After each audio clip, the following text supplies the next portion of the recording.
Good afternoon, good morning, or as the case may be, good evening.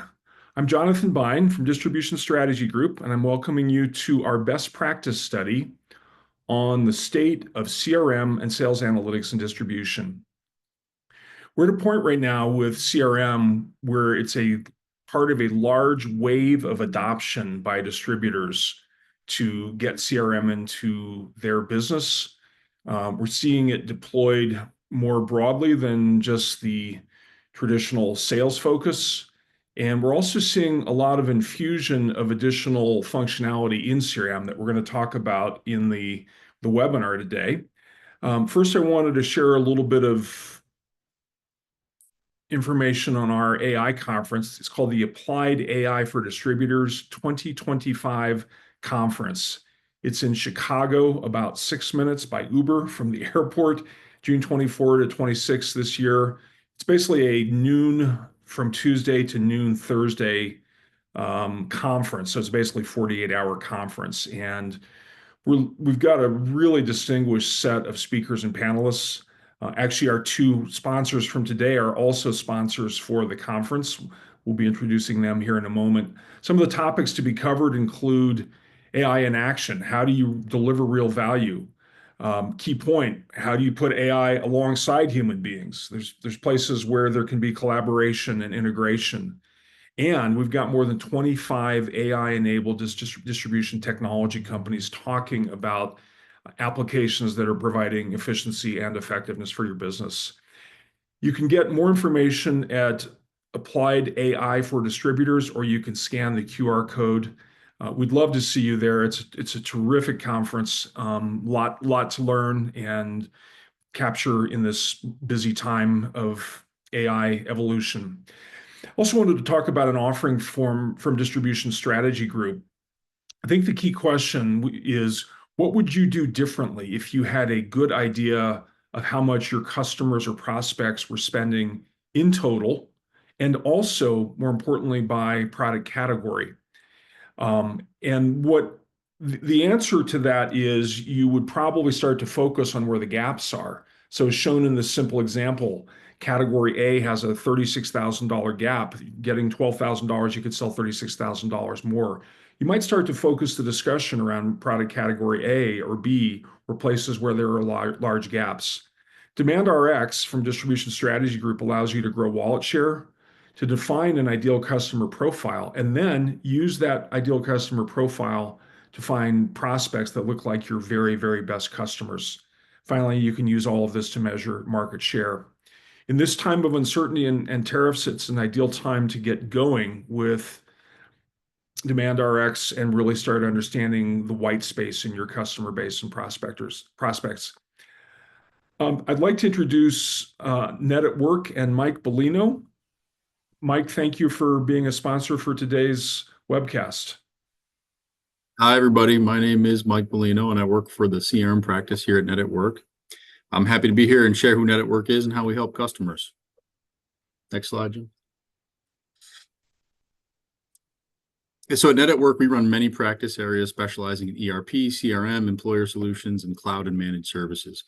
And while I specialize in CRM, it's very gratifying to help customers beyond CRM. With so many areas of expertise within the Net at Work portfolio, we can facilitate and introduce any of our business units to our customers, whether that's an ERP customer looking for a CRM solution, IT support, or employee experience.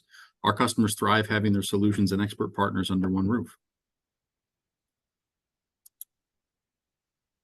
To get a little bit more specific, like I mentioned, I work on the CRM practice here at Net at Work, and our goal is to focus on the entire ecosystem. So, of course, sales, marketing, customer service, and how those departments share visibility into customer info, but also incorporating production, inventory, and finance, while including powerful features such as no-code development, industry-specific workflows, and AI to truly optimize and streamline activities across the entire company, improving customer experiences as well as employee experiences. Just to quickly recap, Net at Work as a whole, we've been doing this for almost 30 years. We have 450 plus technical and business experts with deep knowledge in a host of products and industries, so that we're here for you no matter what your technology needs are. This is why we continue to grow and receive awards for who we are and what we accomplish for our customers.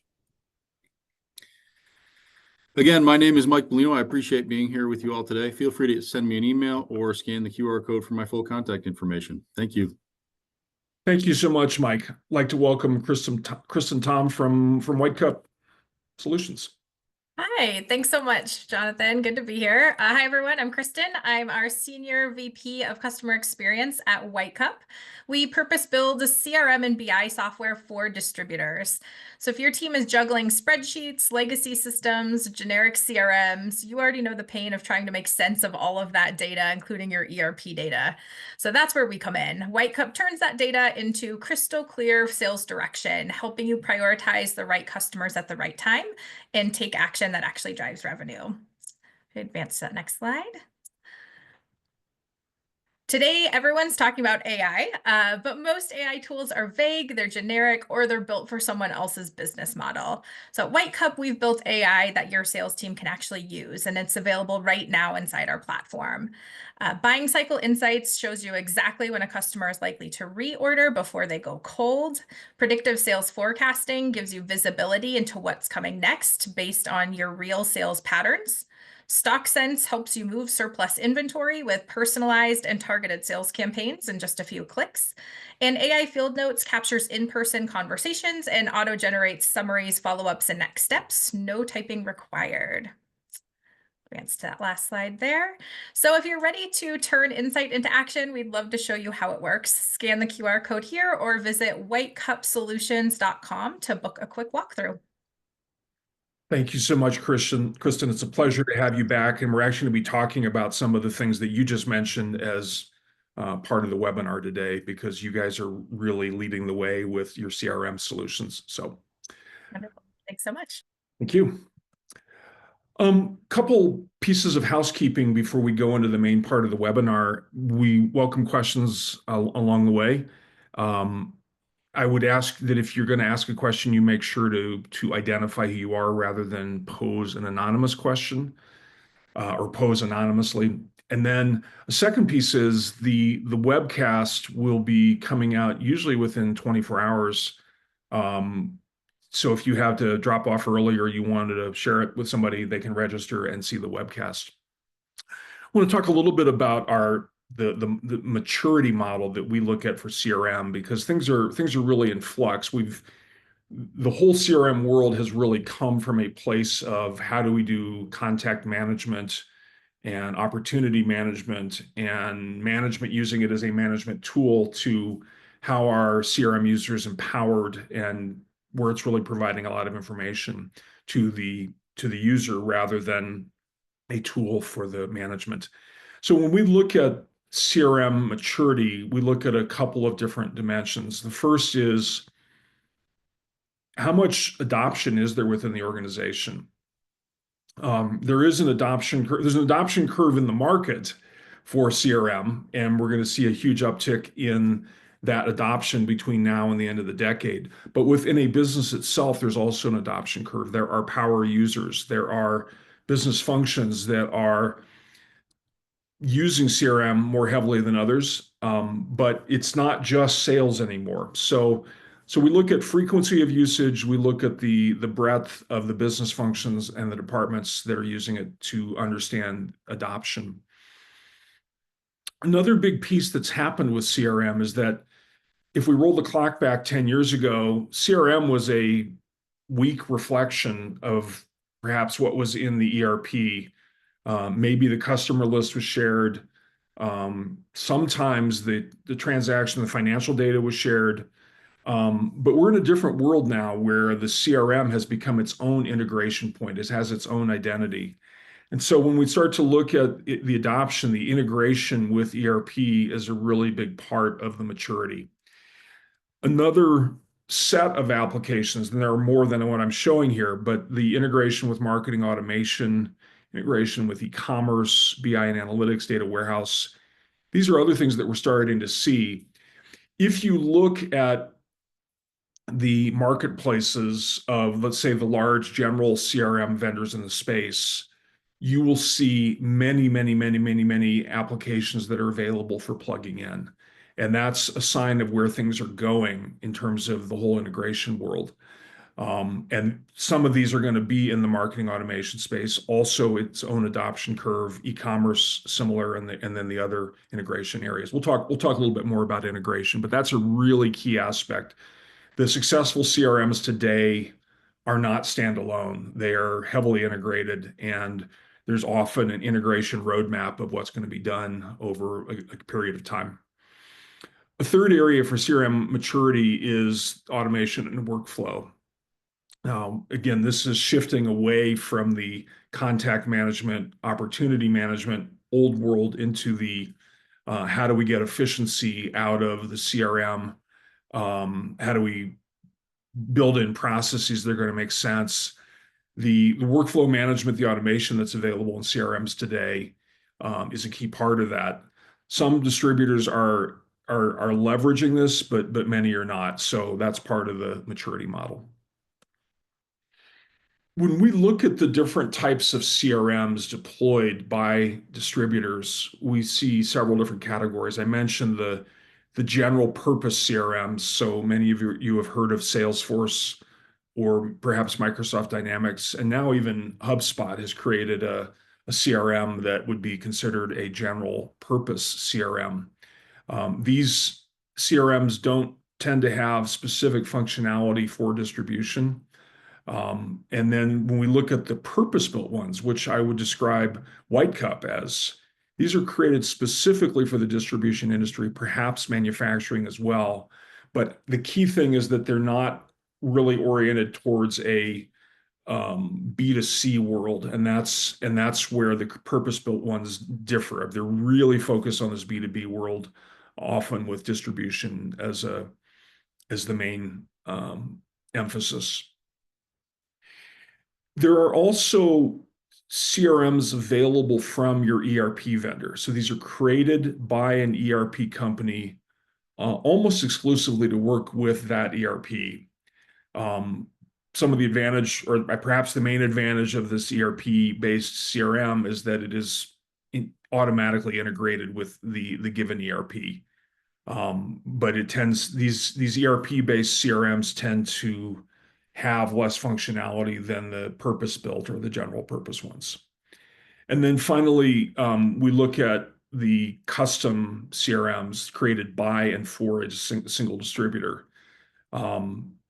We've reached a point where the custom CRMs generally are not going to provide the price performance of any of the other categories of CRMs, but there are still custom CRMs that are being deployed. Here's some of the things that we see broadly in terms of the market. First is that it's not just sales anymore. When we were talking before the show today, Kristen was talking about the use by inside sales, by customer service. With the analytics, you're also seeing finance, even IT, using the CRM. So it's not just sales; it's to multiple functions. And then, as I mentioned before, this shift from being a contact manager to being its own integration point with ERP and many other applications. I often describe the evolution here as kind of like the sun and the moon. The moon is a reflection, perhaps a weak reflection of the sun. So if the ERP is the sun, 10 years ago, the moon was the CRM. It didn't have much of its own identity. It was really reflecting what the sun could do. CRMs now are their own integration point. And I mentioned on the prior slide, the integration with ERP and many, many other applications. Another broad market shift is from on-premise to cloud-based. There are no new CRMs that are not cloud-based. There are some companies like Salesforce that started in the cloud. That was their big claim to fame. It was no software, the circle with a line through it, no software. But pretty much all CRMs today are cloud-based. There's a significant deployment of general purpose and purpose-built CRMs. The purpose-built CRMs are growing in traction within distribution.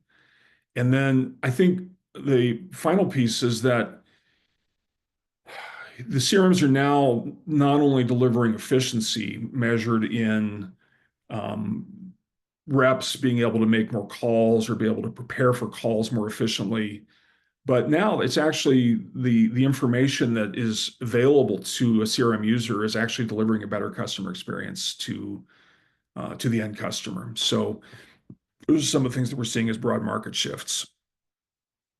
We did a survey this year, as we do every year, and we measured overall satisfaction with CRM from a distributor's perspective. We had about 250 respondents. The overall satisfaction is at about a 6.7, with the general purpose CRMs being slightly higher satisfaction than the purpose-built. Purpose-built, fair bit higher than the ERP, and then all of these are much, much higher than the custom CRMs.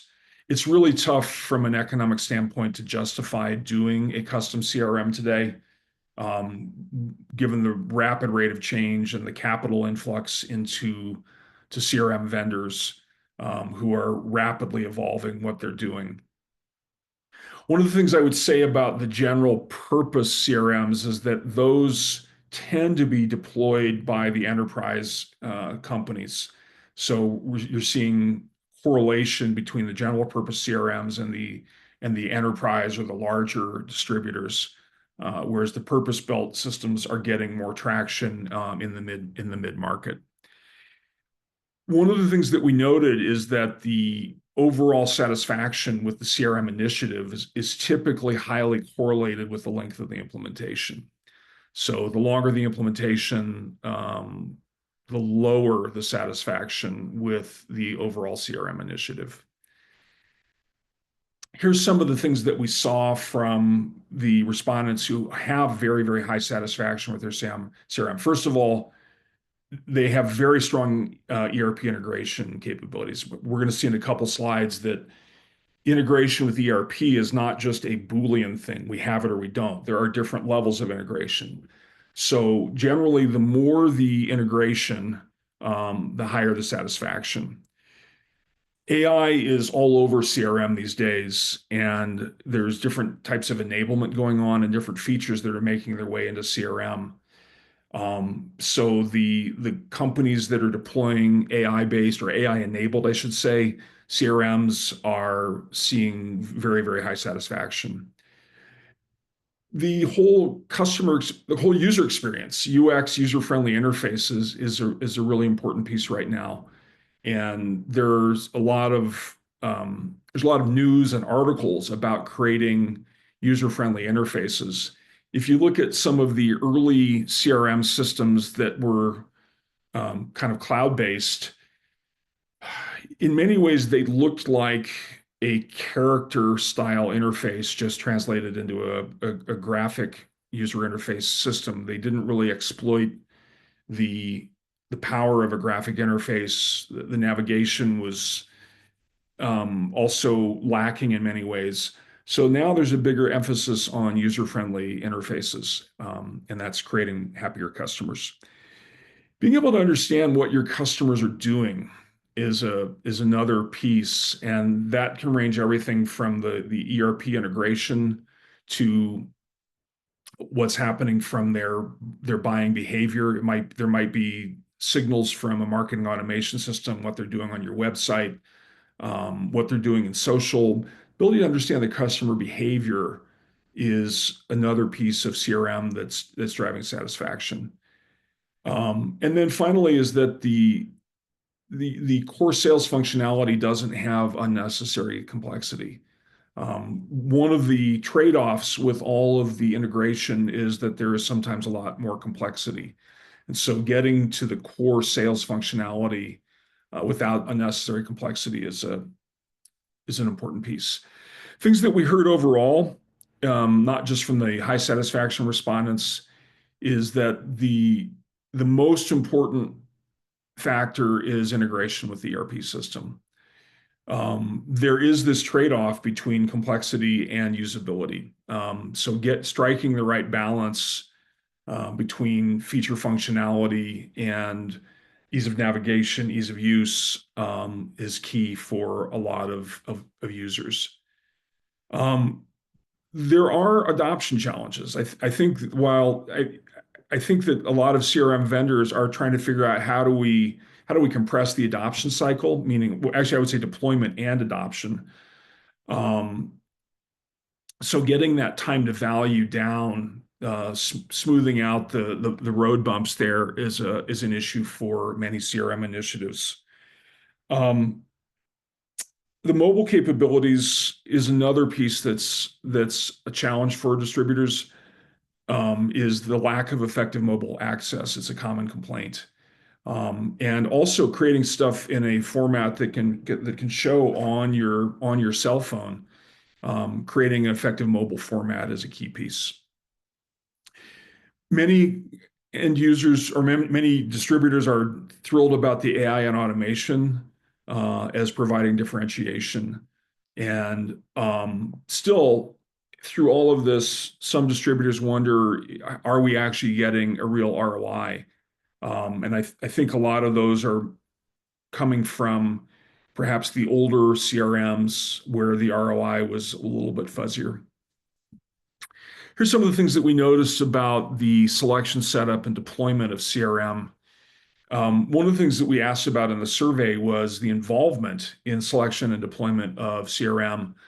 Not surprisingly, sales leadership uh, is the most heavily involved, followed by IT. But now marketing is often the ownership of CRM. And even operations is involved in the implementation of CRM, as well as um, customer service, the customer facing personnel, the customer service people, and the sales reps playing a role in the selection and the deployment of CRM.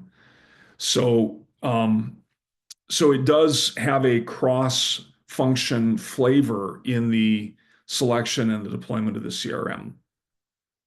One of the things that we're noticing about the frequency of usage, um, not surprisingly, sales and sales leadership are the predominant users, but you also see significant involvement of customer service there. That's this third bar. Marketing even above customer service because they're starting to use the customer information to run campaigns. So that's a very positive development in terms of using the CRM. In terms of the time to deploy and adopt CRM, in our survey, about half were 1 year or less. Um, about a quarter were 1 to 2 years, and then about a quarter were more than 2 years.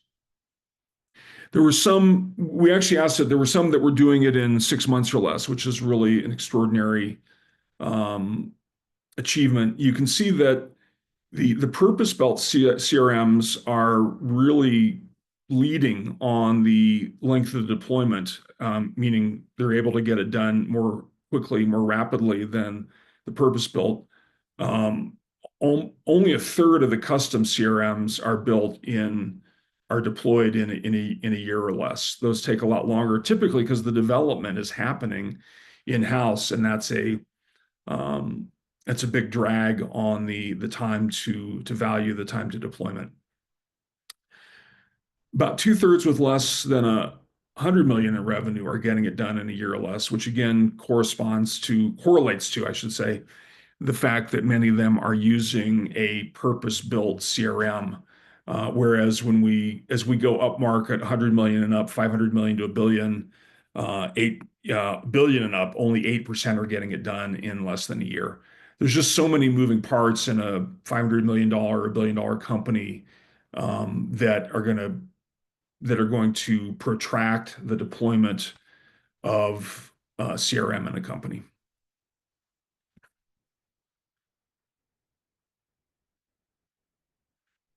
Here's some of the key issues in deployment and adoption. The time to implementation, the time to value. Many respondents mentioned deployments taking significantly longer. Related to this is that some are actually now doing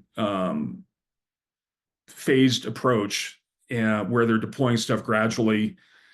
And then also taking a continuous evolution approach. So where even years after deployment, there's still more enhancements, either on the data side or on the functionality side. So those were some of the key issues related to the timed implementation. The biggest challenge, and Mike and Chris and I had a good discussion on this ahead of the call, was really getting the sales team adoption. In many ways, it's easiest to get the inside sales folks and sometimes the customer service folks to use it because they're sitting in front of a computer. The sales team is out in the field, and some of them are older, less open to technology. So driving that sales team adoption has been a challenge in the deployment and adoption. The platform transitions when you're switching platforms, so you're switching from one CRM to another, have created adoption challenges. And then also, a lot of this depends on who the implementation partner is. The implementation partner, if it's the CRM company, they're driving and controlling, I would say in a positive sense, all aspects of the deployment and adoption. When it's a third party, it could be hit or miss. You might get net at work, which is great. You're going to get a terrific experience there. But if you get an implementation partner that is not so strong, that can drive the entire complexion of the satisfaction. When we look at the integration with CRM, here's some of the things that we are looking at now. So first is that ERP. And that 40% integration with the ERP and CRM is probably reflective of a mixture of older CRM implementations that look more like the contact management, opportunity management than the modern CRMs.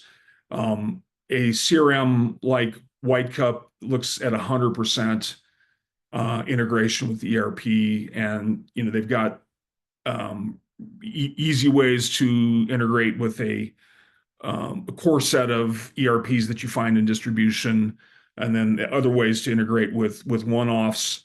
But that's really a big piece of the integration now, is the modern ones are getting more on the ERP integration.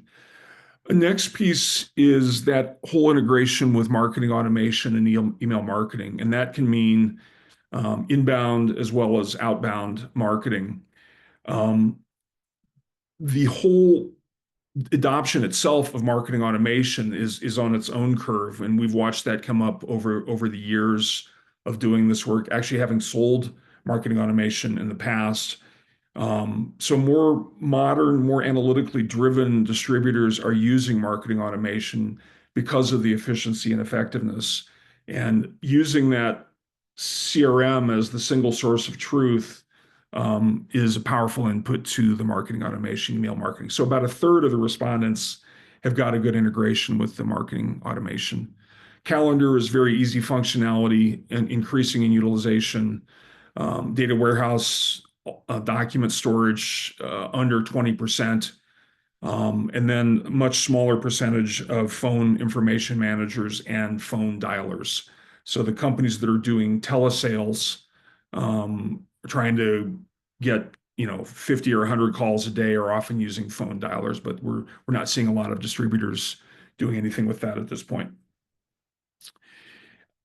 When we look at the integration between the CRM and the ERP, there's a few different integration points. I mentioned it's not a binary thing. The customer data from the ERP, about 2/5 of the distributors are getting the customer data from the ERP. About a third are actually doing quote management. And that's where some of the desktop function of the ERP is starting to shift into the CRM. Product data from the ERP is another piece where about a quarter of the folks are doing it. Integration with pricing, again, some of that shift of functionality from the ERP to the CRM, just under a quarter. Order placement, again, another shift from ERP over to CRM. So we're starting to see things where it was the domain or the province of ERP shifting over to the CRM. I would say that in total, this integration story that we're sharing, both graphs here, reflect an early phase of integration between the CRM and other core functions within the distributor. Okay. Here's some of the things that distributors wish they knew before the implementation. First is the critical importance of the leadership's involvement and support of the initiative. Um, and that tends to be true for a lot of new technology. I think people have seen that with e-commerce as well. Leadership has to really support at the very top level of the company the buy-in or the CRM initiative. Getting sales involved early in the process is another key learning in terms of what people wish they knew before implementation. You can't just deploy it and say, here you go, guys and gals. Sales team has to be involved early in shaping the functionality, and that will create the buy-in from them. Um, the alternative to the general purpose CRMs exists at lower prices. So when you start looking at the enterprise CRMs, you might be looking at not just a factor of 2 or 3 cost, you might be looking at much more than that. And there are meaningful alternatives available from the purpose-built CRMs for distribution at a lower, I would say, total cost of ownership, not just a lower cost. I think another piece is that people understand that the CRM is not, the deployment is not just an event. It really is an ongoing investment in support, training, and management. And we talked about the gradual deployment, the evolution of the CRM. There's continual work happening on the data side, even if there's a significant amount of work on the data side to get things deployed. So this understanding that it's a process, not an event. Here's some of the things that we see in CRM that are really significant trends, particularly between now and the end of the decade. One is that the CRM is becoming SSOT, a single source of truth. And that's what I describe as the centrality of CRM. The companies that are winning today, they see the CRM as really a central piece of their operation, and they are using it to have its own identity. They're looking at how they integrate more and more functions into it over time. They are using it in the model of how do we provide information to the user rather than demand information from the user. The second piece is this ability to have full customer lifecycle support. So being able to see a customer or prospect before they've bought the first thing, perhaps in the marketing stage, perhaps in even a pre-marketing qualified lead, not to mention a sales qualified lead, all the way through to customer, to perhaps lost customer, and being able to bring that customer back into to being active. So that full customer lifecycle support is a really important trend in CRM systems today.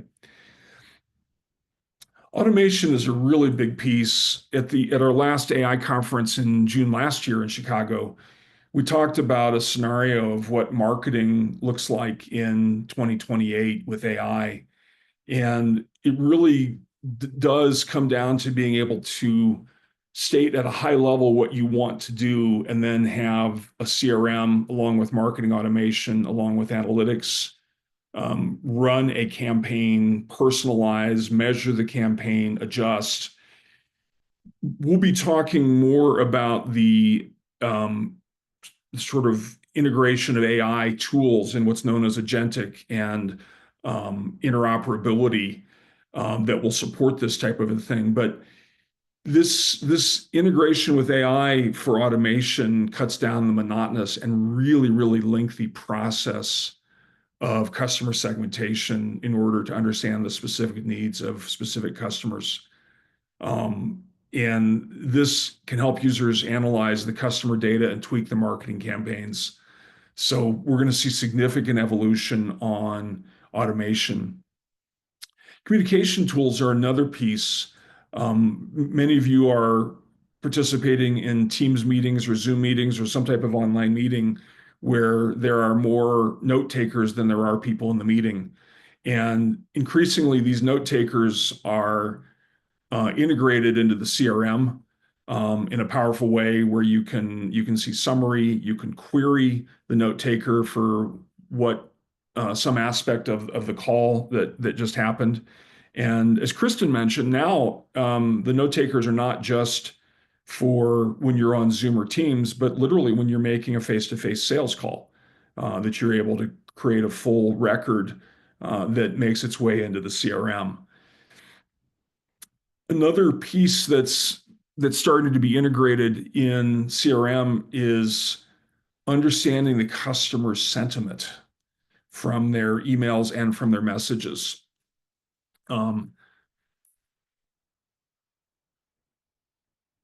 So what is the tone of the conversation that we're hearing from their emails and messages? And this can also be used for coaching um, sales reps, but more importantly, inside sales and customer service to improve the tone. Another piece is business mobility. So we talked about the role of CRM on a mobile platform or a tablet or something. And this business mobility is a really key point of somebody's out in the field. They need to be able to have access to the information in a format that's going to work on a smaller screen, brings them just what they need to prepare for a meeting as they're out on the road. So it's really important for CRM systems now to break the shackles of office boundaries. And it's really one of the most crucial components of sales activity. Sales forces are now scattered. There might be remote workers, and the buyer's demand has increased so far that it poses challenges for the sales reps. So this increases the demand for a rep to have good CRM with all of the components working together to create a roadmap for success. Other areas that are significant in integration are social media platforms. Um, and so this is really integrating the social media channel into the CRM platform, whether it's LinkedIn or X, sometimes Facebook. This listening to the social media platform can now be integrated to social media can now be integrated into the CRM, which provides a more complete view of the customer or a particular contact at a customer. Another piece of integration that's really critical is the customer service software. We're starting to see movement from just sales or sales leadership into customer service. This is part of that evolution of some of the functionality that was in the ERP now making its way over to the CRM, whether it's quoting, whether it's order placement, but even as far as things like returns management, a variety of other things that historically would have been in the ERP. The team communication tools, so not only the transcript and the recording, but also the integration into things like Slack and other team communications tools. And then finally, customer data collection software. So just a simple idea of integration from, let's say, a survey tool such as SurveyMonkey into the CRM, again, bringing that 360-degree view of the customer into the CRM. I've alluded to this idea of flipping the script from giving to receiving.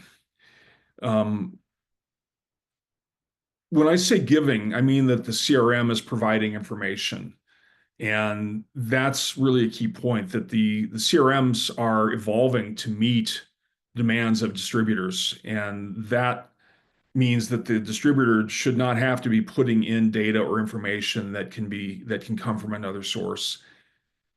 As you probably know, getting sales reps to fill out sales reports or expense reports is a challenge. Getting sales reps to enter data, to create data, is a really big challenge. So this idea of shifting it from the data is provided for them. It could be you're getting information about from Dun and Bradstreet or from Zoom Info about the title or about the size of the customer. All of that's the kind of stuff that the reps in general should not have to be putting into the solution. More on the theme of giving instead of receiving, this CRM giving is offering the predictive capabilities, AI-driven insights, whether it's cross-sell, time to reorder. These are giving, not receiving. So that is the new paradigm. The old paradigm of Big Brother is watching you. Let's make sure your pipeline is up to date to the last minute, opportunities, et cetera. Those are not the formulas for success today. It's really about making sure the integration is done well so that information is brought to the user. I just want to show a simple example of some of the things that are integrated with CRMs. Many of you know about the cross-sell, an application of cross-sell to selling to end customers. There's big value in being able to provide item level recommendations or even product line level recommendations for cross-selling. Another example is identifying substitute products. This is one of the high value use cases that a rep does they when a customer is looking for a substitute. A really good sales rep or customer service rep can often provide things from within the same brand, or if the brand, if they don't have it within the brand, to be able to recommend something from another brand that the customer doesn't normally buy. So this ability to identify substitutes is very, very high value. Really, I would say even consultative selling. Another piece is to be able to do price overrides. This is a piece that White Cup is doing. You're able to get the visibility into what's happening with pricing overrides. You're able to see when discounts are justified versus profit losses.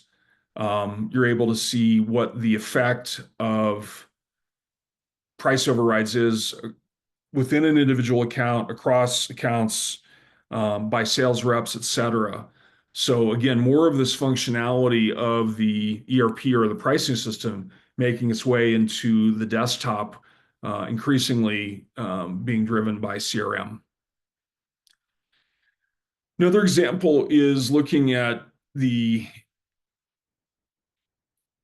collaboration really between human and digital, where what we're trying to do is we're trying to maximize conversions. So the system is able to spot when, for example, there's been an abandoned sales cart, and then the human can pick up and follow up in a way that will, with reasonable frequency, actually complete that abandoned sale. So this is that human digital sales synergy that shows up in CRM. It's just one example. Another piece that we mentioned is marketing automation. There's so much functionality in marketing automation, and having platforms that provide both the CRM functionality and the marketing automation embedded is very natural.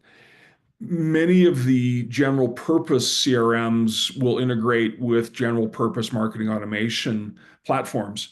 But today, for the purpose-built systems, they're often providing their own marketing automation platform, which is a tighter level of integration. And the marketing automation allows various types of lead scoring with all kinds of engagement data, whether it's email opens or clicks, visiting certain web pages. This allows the sales reps and the customer service reps to see who's nibbling, who's biting at the bait, and then to use that in prioritizing who to pursue from a sales standpoint. So that lead scoring is powerful. Tracking levels of engagement by the end user in terms of, again, website visits, email interactions, downloading content. These also can help reps understand where the hot leads are today. We mentioned this customer data collection of integrating, for example, survey data into a CRM. So being able to see levels of customer satisfaction or a detailed survey illustrating where they're happy, where they're not, is very powerful within CRMs these days. I think SurveyMonkey itself has been able to do that for several years now, although there is a significant charge, I think, for that integration. When we step back and look at where CRM is going for distributors, we believe that CRM is going to be as big in terms of adoption between now and the end of the decade as e-commerce was between 2015 and, let's say, mid-COVID timeframe. So we see a huge adoption wave and distributors recognizing the value of having this single source of truth with integration to many other functions. CRM for these newer adoptions really has come to its place of own identity separate from the ERP. And it will continue to self-identify, or I'll use a psych term, individuate from ERP, even seeing some of these functions that used to be associated solely with the ERP now coming into the CRM desktop. Today, the most successful CRMs are based on this model of giving to users more than receiving from users. I can't stress this enough in terms of getting a successful initiative. It's just not going to succeed if it's about forcing the reps or any other users to enter lots of data or to use it as a tool to survey them and watch, as in surveillance, to watch what they're doing. It's going to be based on what's in it for me as a user if I'm in sales, marketing, or customer service.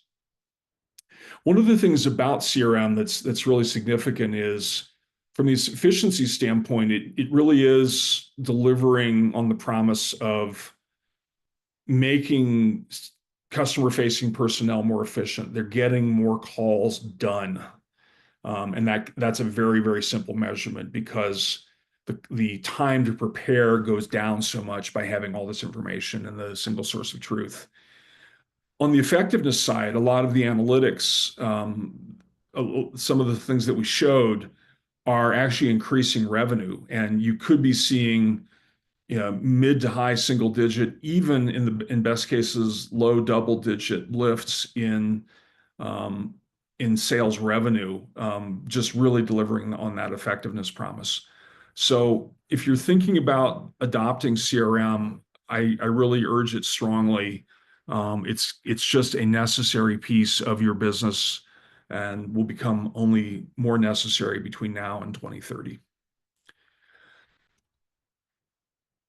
Wanted to talk about a couple of upcoming pieces from Distribution Strategy Group. We have the Technology Leader panel, the Emerging Digital Tools for Distributors, and that's going to be sponsored by Epicor. We've got Carrie Jordan, VP of Product Management, and Brooks Hamilton, Hamilton AI Strategy Advisors, on that webinar. That's a week from today. And then 2 weeks from today, we have Transforming Wholesale Distribution Warehousing with AI. That's Will Quinn, the distribution guy, and Will has just got a wealth of background in all of distribution. we'll be looking at where distribution warehousing is going with AI. So I want to thank our sponsors, Net at Work and White Cup today, for our episode, and we look forward to seeing you. Let's see, I think we might have a question here. Nope, I think we're good. We look forward to seeing you in future distribution strategy webinars, and hope you can make it to the AI conference.